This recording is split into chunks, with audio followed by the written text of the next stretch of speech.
বাঁচাও কোমদেরকে বাঁচাও দয়া করে কোমদেরকে বাঁচাও দাঁড়া বলছি, দাঁড়া। আজকে তাহলে শেষ দিন হবে, দাঁড়া বলছি।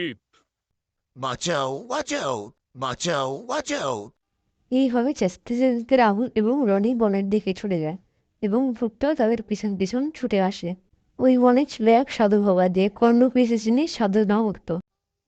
বাবা বাঁচান আমাদেরকে বাবা কি হয়েছে তোমাদের? তোমরা এভাবে ছুটে আসছো কেন? বাবা আমাদের পিছনে ফুটান বাঁধ পড়েছি বাঁচান আমাদেরকে তোমরা আমার পিছনে এসে দাঁড়াও, আমি দেখছি। কিরে শয়তান, ভোজাস্ত চলে যায় এখান থেকে, না হলে কিন্তু তোর আজকেই এখানে কবর খুঁড়ে দেবো আমি। তান্ত্রিক নিজের বাচ্চা ছিল লোভে তু। ইরিং বিরিং কিরিং কোটাক, ভূতকে মার জোরসে বাড়ি, ভূত পালালো মামার বাড়ি।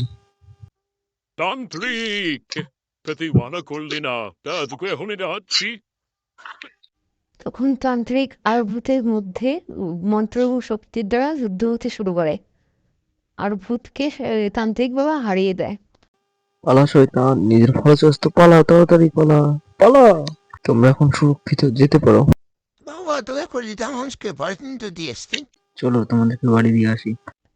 এই বলে তান্ত্রিক ওদের দুজনকে বাড়ির রাস্তায় পৌঁছে দিতে শুরু করে। অন্ধকার শহরের সামনে দিয়ে হেঁটে হেঁটে তিনজন বাড়ির রাস্তায় যায়।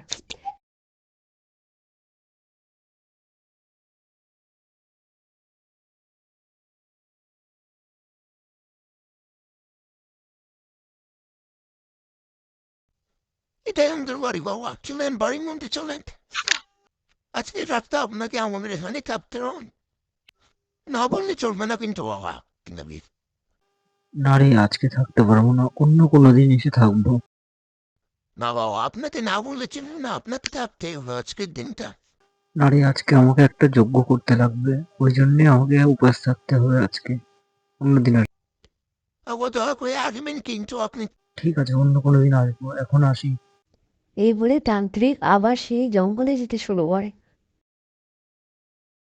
তো বন্ধুরা ভিডিওটা ভালো লাগলে চ্যানেলটিকে সাবস্ক্রাইব করে ভিডিওটিকে লাইক করে কমেন্ট করে দিবেন।